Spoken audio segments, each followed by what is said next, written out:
स्वागत है इस डीप डाइव में। आज हमारे सामने एक तस्वीर है। काफी सीधी सी लगती है पर है दिलचस्प। ये भारत की मेक इन इंडिया पहल से जुड़ी हुई लगती है। हाँ, इसमें एक तरफ तो अमेरिका के जाने माने सॉफ्टवेयर और एप्स हैं और दूसरी तरफ उनके भारतीय विकल्प। साफ साफ लिखा है मेक इन इंडिया और यूएसए वर्सेस इंडिया। तो आज का मिशन मतलब हमारा मकसद ये है कि इस तुलना को समझें, देखें कि ये तस्वीर क्या कहने की कोशिश कर रही है। चलिए देखते हैं इसमें क्या क्या है। हाँ, लिस्ट तो काफी सीधी है, जैसे रोज हम इस्तेमाल करते हैं ना, गूगल क्रोम, जीमेल, व्हाट्सएप। हाँ, माइक्रोसॉफ्ट ऑफिस वाले, पावर पॉइंट, वर्ड। बिल्कुल। तो इन सब के सामने भारतीय विकल्प दिए गए हैं। जैसे क्रोम की जगह है उला ब्राउजर, उला, अच्छा। जीमेल के लिए ज़ोहो मेल, व्हाट्सएप का विकल्प है अरात्ताए। अरात्ता है, ये नाम मैंने सुना नहीं ज्यादा। हाँ, शायद उतना पॉपुलर न हो अभी। और तो और विंडोज ऑपरेटिंग सिस्टम की जगह बॉस ओएस का नाम है।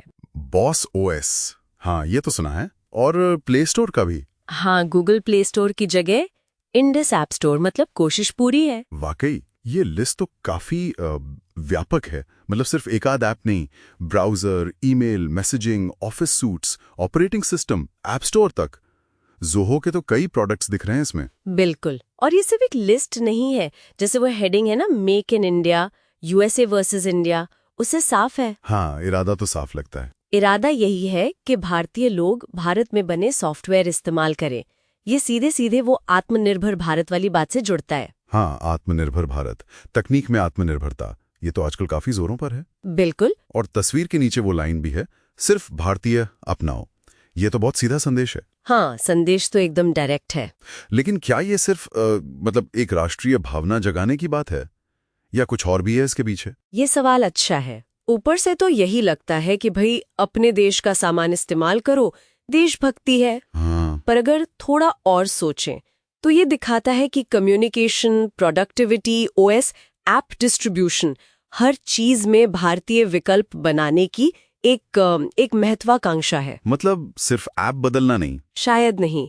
शायद ये डेटा और डिजिटल इंफ्रास्ट्रक्चर पर ज्यादा कंट्रोल की बात भी हो सकती है, एक बड़ी सोच का हिस्सा। महत्वाकांक्षा तो काफी बड़ी लगती है, पूरा का पूरा एक आत्मनिर्भर डिजिटल इकोसिस्टम।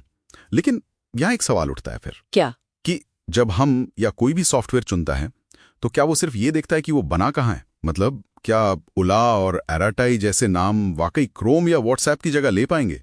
लोगों को तो सालों की आदत है इनकी। सही बात है, और यही सबसे बड़ी चुनौती है।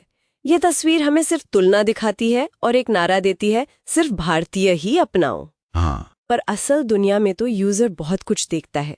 ऐप भरोसेमंद कितना है, चलाने में आसान है या नहीं, फीचर्स क्या हैं, स्पीड कैसी है। और मैसेजिंग ऐप में तो ये भी कि मेरे दोस्त उसे इस्तेमाल कर रहे हैं या नहीं। बिल्कुल, नेटवर्क इफेक्ट जिसे कहते हैं। और जो बड़ी ग्लोबल कंपनियां हैं उनके पास सालों का तजुर्बा है, अरबों यूजर्स हैं और लगातार अपडेट करने के लिए पैसा भी है। तो मतलब ये तुलना एक तरह से एक शुरुआत है, एक दिशा दिखाने की कोशिश कि देखो भारतीय विकल्प हैं या बन रहे हैं। हाँ, कह सकते हैं, पर वो कामयाब होंगे या नहीं ये कई दूसरी बातों पर निर्भर करेगा। सही कहा।